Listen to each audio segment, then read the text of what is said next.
Bharatiya Janata party के नगरपालिका दमोह के पार्षदगणों ने जिला उपाध्यक्ष रमन खत्री, नेता प्रतिपक्ष विजय जैन, कपिल सोनी, यशपाल सेन, नितिन चौरसिया, वित्यागी, मनीष शर्मा, भाजपा मीडिया प्रभारी राघवेंद्र सह परिहार, महेंद्र जैन, विवेक सेन, विवेक अग्रवाल की उपस्थिति में पत्रकार वार्ता का आयोजन किया गया, जिसमें कांग्रेस शासित नगरपालिका दमोह द्वारा दमोह में पशुवध केंद्र खोलने के संबंध में प्रस्ताव पर विस्तृत जानकारी दी। रमन खत्री ने कहा कि कांग्रेस शासित नगरपालिका ने बहुत ही षड्यंत्रपूर्ण तरीके से नगरपालिका परिषद के सम्मेलन में पशुवध केंद्र में माननीय उच्च न्यायालय में दायर रिट याचिका क्रमांक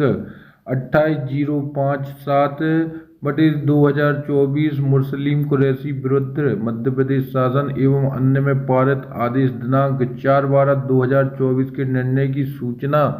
परिषद के सम्मेलन में जोड़ी गई। यह इनकी चाल है। यह पशुवध केंद्र खोलने के पक्ष में थे। भाजपा और जनता के विरोध के कारण ये अपने ही निर्णय से पलट गए। यह जनता की जीत है। क्या कहा भाजपा उपाध्यक्ष रमन खत्री ने, आइए जानते हैं। पार्षद दल द्वारा यह पत्रकार वार्ता आयोजित की गई है, इसमें आप सभी का बहुत बहुत स्वागत है। कि किसी कुरैशी समाज के व्यक्ति द्वारा हाई कोर्ट में एक रिट दायर की गई। दमोह नगर पालिका क्षेत्र में स्लॉटर हाउस पशुवध केंद्र खोलने के लिए यह याचिका थी। उसको माननीय हाईकोर्ट द्वारा नगर पालिका क्षेत्र में जाकर नगर पालिका परिषद में जाकर वहां से अनुमति लेने एवं नगर पालिका परिषद की अभिमत मांगा गया और इसको लेकर नगर पालिका जो कि कांग्रेस की है, कांग्रेस शासित नगर पालिका है, उनके अध्यक्ष द्वारा एक परिषद की बैठक आयोजित की गई। बंधु, जैसा कि हम भारतीय जनता पार्टी और पार्षद दल जो भारतीय जनता पार्टी के हैं, तुमको कहीं से यह जानकारी, एक बात यहाँ विशेष उल्लेख करना चाहता हूँ, परिषद के बैठक का एजेंडा क्या है इस विषय पे कोई चर्चा नहीं की गई। लेकिन भारतीय जनता पार्टी और पार्षद दल को जब जो विषय है उस विषय की जानकारी लगी और उस विषय में एक पॉइंट इस बात का भी था कि दमोह में पशुवध केंद्र खोलने हेतु चर्चा, यह विषय भी था। ये जब हमारे पार्षदों को और हमारे जो हिंदू संगठन है उनको जानकारी लगी तो उन्होंने उसका पुरजोर विरोध किया, क्योंकि आशंका इस बात की व्यक्त की जा रही थी और इससे इनकार भी नहीं किया जा सकता कि जिस व्यक्ति द्वारा यह रिट लगाई गई है वह पूर्व में कांग्रेस का पार्षद रह चुका है और चूंकि दमोह नगर पालिका भी कांग्रेस शासित है, उस व्यक्ति पर पूर्व में भी कई गौकशी के मामले दर्ज हैं और ऐसी स्थिति में कि जब वह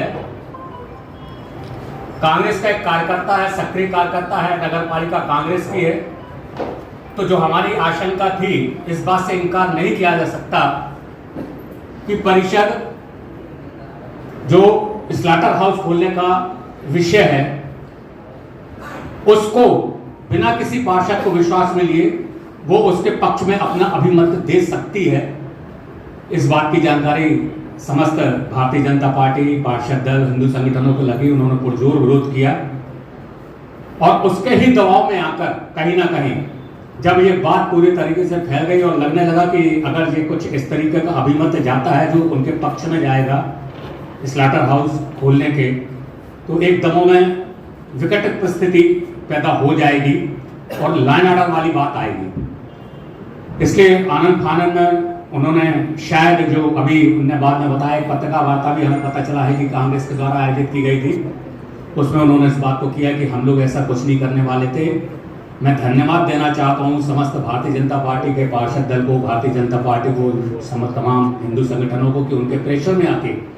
कांग्रेस शासित नगर पालिका को अपना निर्णय जो पूर्व में ऐसा उनका था अभिमत जा सकता है पक्ष में स्लॉटर हाउस खोलने के, उनको अपना निर्णय बदलना पड़ा। ये हम सब भारतीय जनता पार्टी और तमाम हमारे सनातन धर्म की जीत है।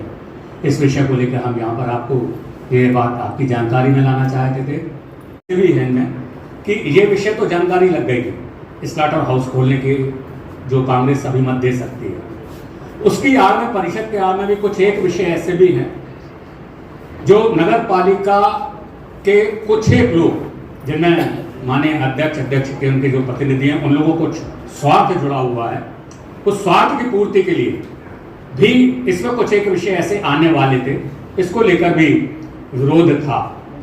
तो आने वाले समय में पार्षद दल, चूंकि आज जिलाध्यक्ष हमारे कहीं बाहर हैं, उनके साथ बैठने वाला है, उनके साथ चर्चा करके आगे की जो भी रणनीति होगी वो तैयार होगी हम लोगों की परिषद को लेके। स्लाटर हाउस को लेके तो क्लियर है कि भविष्य में कभी भी दमोह में पशु वध केंद्र खोलने की अनुमति तो नहीं होगी।